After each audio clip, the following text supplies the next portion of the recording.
सद्गुरु महाराजनी जय। सत्य सनातन सती धर्मनी के गुरु शरण ने सेवता अने प्रजाळे पापयमा आलोह ने जो कंसन करे परसमणि परता। अरे गुरुजी मोहे निवाजिया दिया है अमर बोल आशीतल साया शब्द की झंस करे किलो। सद्गुरु महाराजनी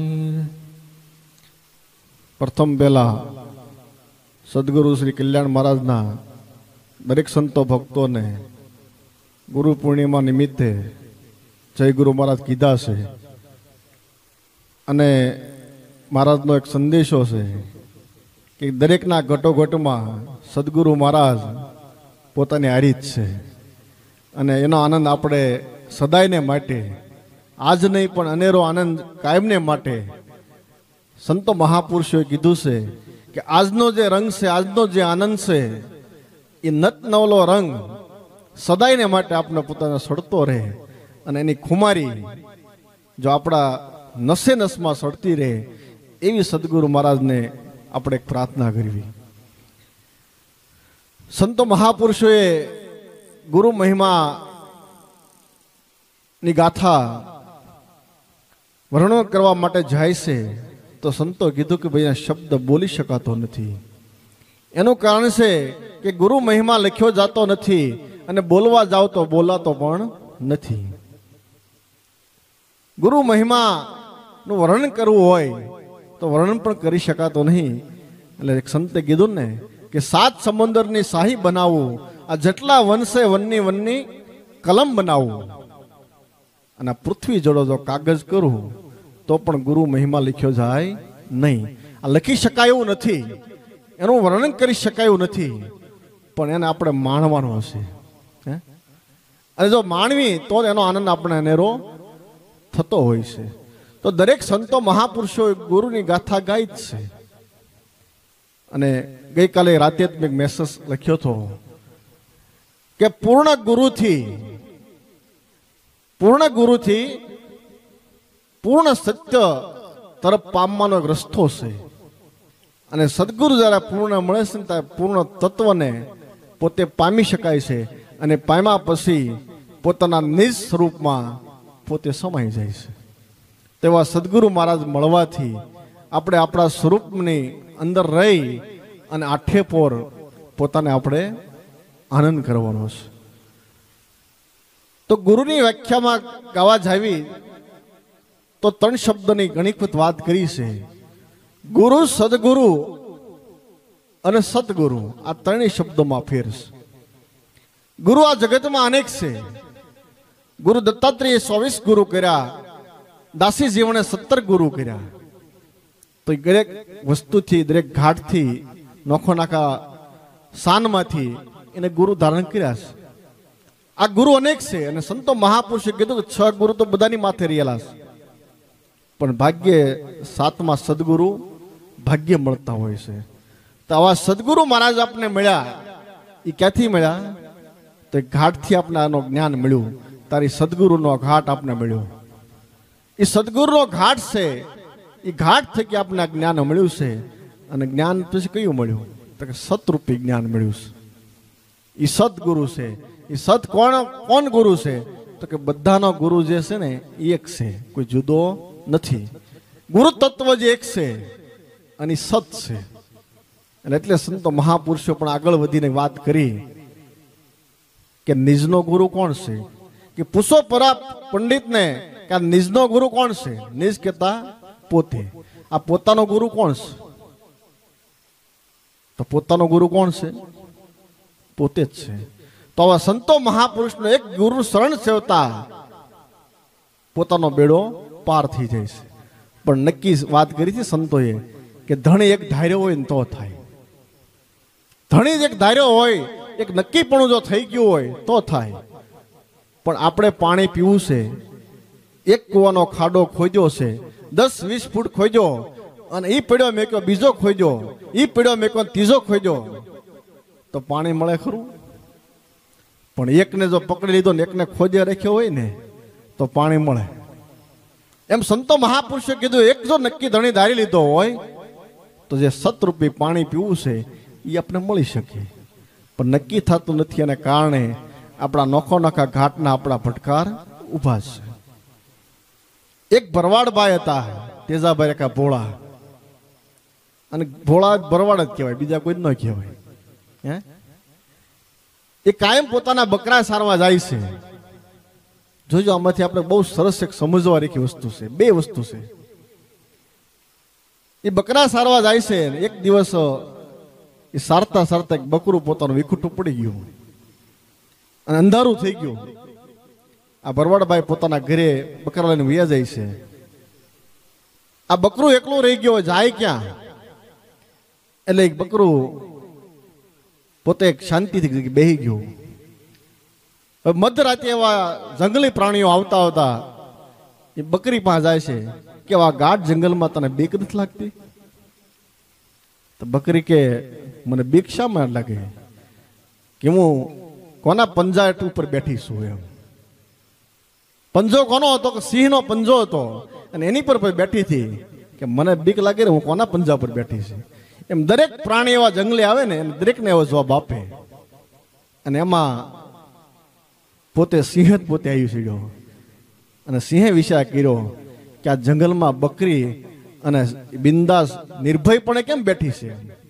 એટલે સિંહે પૂછ્યું કે તને આ જંગલના પ્રાણીઓ આટલે બધા આવે છે તો તને બીક નથી લાગતી? તો કે મને બીક છે ને લાગે, મને બેહારનારો છે ને આ પગલા પર બેહારીને ગયો છે. કોને બેહાર્યો?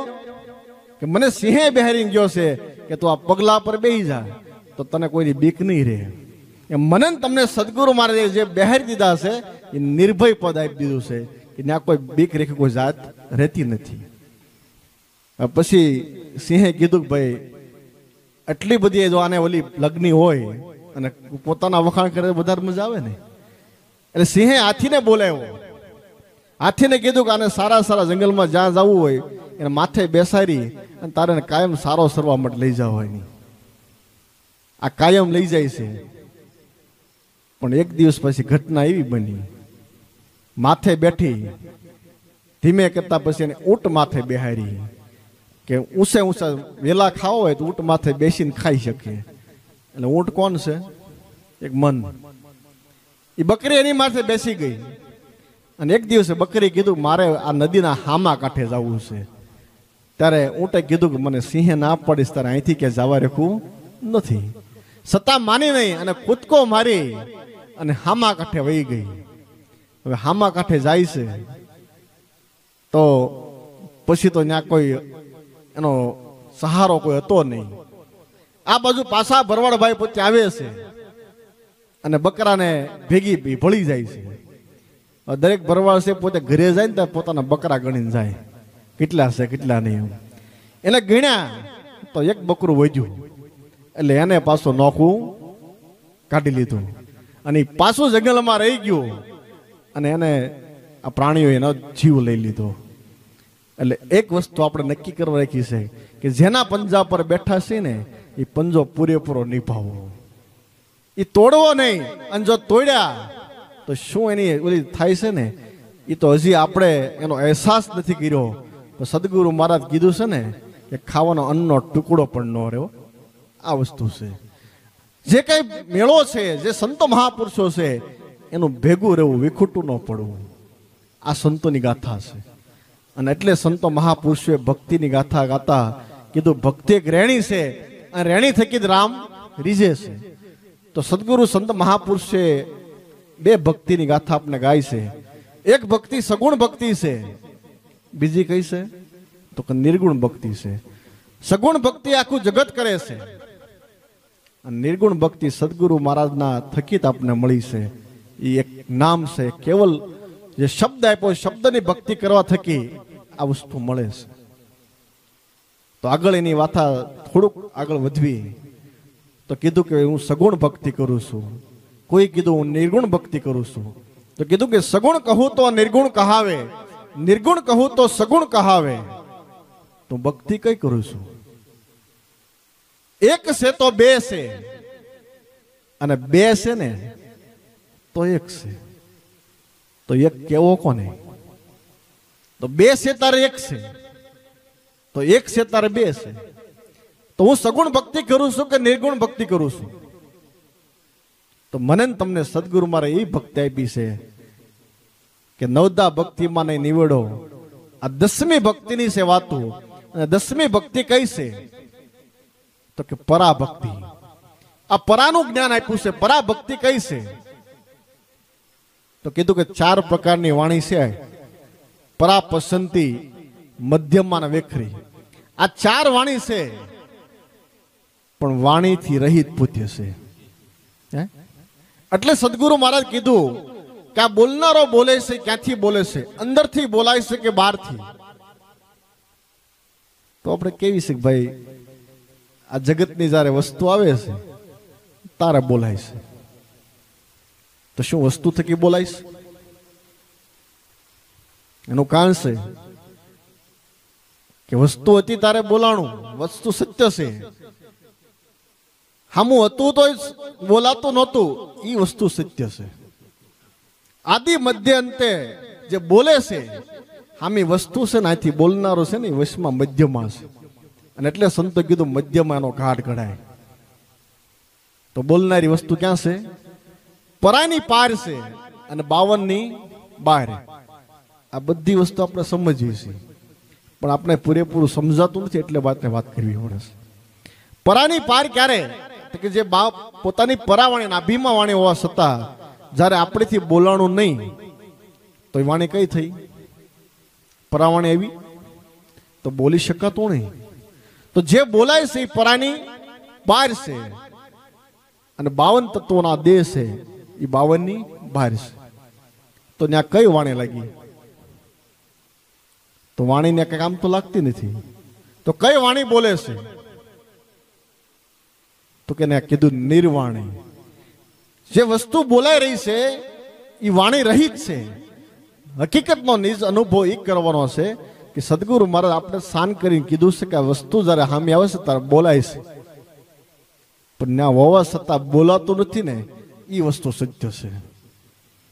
માટીના અનેક વાસણો છે તો એના અનેક વાસણોના નામ આપણે બોલવી છે, પણ મૂળ સ્વરૂપ જે માટી છે એ બોલાતી નથી. સોનાના અનેક દાગીનાઓ છે, અનેક દાગીનાના નામ બોલવી છે, પણ સોનું છે એ બોલાતું નથી. એમ સદગુરુ મહારાજે કીધું કે ભાઈ બોલ ભાઈ બોલ. આ ક્યાંથી બોલાય છે? તો જે દેખાય છે ને એ આપણે બોલવી છે. જે નથી દેખાતું એ બોલી શકાતું નથી. અને એ જે છે નિર્વાણી છે, અને એ પોતાનું પદ છે અવાસક છે, કે વાણી રહિત છે ના પોતાની વાસા. એટલે સંતો કીધું ને કે લખનારો લખી શકાતો નથી અને બોલનારો બોલી શકાતો નથી. બોલવા જાવ તો બોલી શકાતું નથી. ક્યારે? કે લખવામાં નથી આવતો ને બોલવામાં નથી આવતો. પણ સદગુરુ મારા આપણે લખીને બતાવ્યો હશે. લાલજી મહારાજની વાણીમાં કીધું ને કે નહીં ઈંગળા નહીં પિંગળા અણી અગર આયા, આ ઓહમ સોહમ થી પર છે અને આપોઆપ લખાયા. આ કોરો કાગળ છે, બરાબર ને? અને લખનાર કોણ છે? સદગુરુ મહારાજ છે. એ આપોઆપ લખી બતાવ્યો છે. કઈ રીતે લખી બતાવ્યો? તો અહીં પૂછ્યું ભાઈ શું છે? તો કે દિવાલ છે. લખી છે દિવાલ છે એવું સમજાય છે ને? કોઈ દિવાલ છે તો દિવાલ લખી છે એવું બતાવ્યું છે? લખ્યું છે ને? પણ છતાં પોતે લખ્યું છે. તો સદગુરુ મહારાજ આમાં જયારે નામની ભાત પડે ને તો આપોઆપ લખી બતાવ્યું છે. અને આ કોરો કાગળ કોને લખ્યો?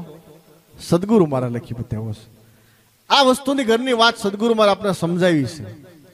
અને એ ઠેકાણે જો ઉભા રહી ને તો કામનું છે. તો વાણી કઈ છે? નિર્વાણી છે. એટલે સંતો મહાપુરુષે કીધું કે જાવું છે નિર્વાણી સંતો ભાઈ, જાવું છે નિર્વાણી, કરેલો આત્માની ઓળખાણી. અને એટલે ઘણી વખત વાત કરી છે કે સંતો મહાપુરુષોની નિર્વાણ તિથિ ઉજવાય અને ભગવાનની જન્મ તિથિ ઉજવાય છે. નિર્વાણ તિથિ કોની છે? કોની તિથિ છે? તો કે જે કોઈ જન્મતા નથી, જે કોઈ મરતા નથી, જે કોઈ આવતા નથી, કોઈ જાતું નથી, એનું નિર્વાણ છે. અને પછી ક્યારે એને આવન જવાન રહેતું નથી અને એની નિર્વાણ તિથિ ઉજવાય છે. તો આ ઘરની વાત સદગુરુ સંત મહાપુરુષે આપણને બતાવી છે. એ ઘરમાં રહી અને આનંદ કરવા રાખ્યો છે. એનું કારણ છે ખૂબ સમય થયો છે, એટલે ટૂંકમાં બરોબર ને. પછી જ્યારે ભજનનો આનંદ હશે, ક્યારેક લહેર હશે ત્યારે લૂંટશું. વધારે કંઈ બોલાણું હોય તો માફ કરજો. સદગુરુ મહારાજ.